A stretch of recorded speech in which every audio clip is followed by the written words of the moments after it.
শ্রীকৃষ্ণের 5251তম শুভ আবির্ভাব তিথি উপলক্ষে নদিয়ার মায়াপুর ইস্কনে মহাসমারোহে পালিত হচ্ছে শ্রীকৃষ্ণের জন্মতিথি।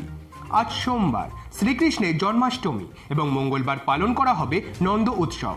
এই উপলক্ষে দেশ বিদেশের প্রায় হাজার হাজার ভক্তবৃন্দ মায়াপুরের প্রধান কেন্দ্র ইস্কনে এসে উপস্থিত হয়েছেন প্রাকৃতিক দুর্যোগকে উপেক্ষা করে। জানা যায়, এই মন্দিরের চূড়ায় রয়েছে সোনায় মোড়ানো চক্র।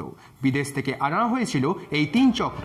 তারপর বিশেষ অনুষ্ঠানের মধ্যে দিয়ে মন্দিরের মূল চূড়ায় সেই চক্র স্থাপন করা হয়। শুধু জন্মাষ্টমী নয়, সারা বছরই বিভিন্ন তিথিতে সুসজ্জিত হয়ে ওঠে ইস্কন মন্দির। শ্রীকৃষ্ণের ভোগ নিবেদনে থাকে বিপুল আয়োজন, আর প্রত্যেকটি তিথিতেই লক্ষ লক্ষ দেশি বিদেশি ভক্তদের সমাগম লেগেই থাকে। বিশেষ করে ঝুলন যাত্রা এক অন্যতম আকর্ষণ, আর তারপরেই শুরু হয় জন্মাষ্টমী তিথি। দেবকী পরমানন্দম কৃষ্ণম বন্দে জগদ্গুরুম। আজ শুভ জন্মাষ্টমী মহামহোৎসব। পরমেশ্বর ভগবান শ্রীকৃষ্ণ 5251 বৎসর পূর্বে মথুরার কংসের কারাগারে আবির্ভূত হয়েছিলেন, কিন্তু তিনি সাধারণ মানুষের মতো আবির্ভূত হননি।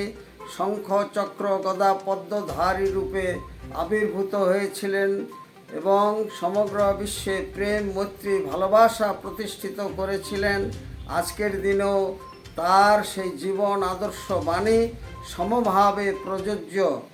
সমগ্র বিশ্বে ইস্কনের শাখা কেন্দ্র ছাড়াও হোয়াইট হাউস, কমন্স হাউসেও এই জন্মাষ্টমী উৎসব পালন করা হচ্ছে। ইস্কন মায়াপুরে 3 দিন ব্যাপী অনুষ্ঠান চলছে। সোমবার সকাল থেকেই সাজো সাজো রব মায়াপুর ইস্কন মন্দিরে। যদিও নদী ঘাটগুলিতে জন্মাষ্টমী উপলক্ষে বাড়তি নিরাপত্তার ব্যবস্থা করেছে ইস্কন কর্তৃপক্ষ। আগামীকাল নন্দ উৎসব হবে, সেখানেও দেখা যাবে অগণিত ভক্তদের ভিড়। সকাল থেকেই চলছে হরিনাম সংকীর্তন। কীর্তনের ছন্দে নাচে গানে মেতে উঠেছেন বিদেশি ভক্তরা, যা এক অনন্য নজির হয়ে থাকবে। বিদেশি ভক্তদের আনাগোনা বাড়ছে মায়াপুরে, দীক্ষিত হচ্ছেন তারা। তাদের মুখে শোনা যায় সনাতনী ধর্ম তাদের কাছে খুবই প্রিয়, তাই নিজের ধর্ম ভুলে তারা সনাতনী ধর্মে দীক্ষিত হচ্ছেন। নদিয়া থেকে মাধব দেবনাথের রিপোর্ট, সংবাদ শিরোনাম।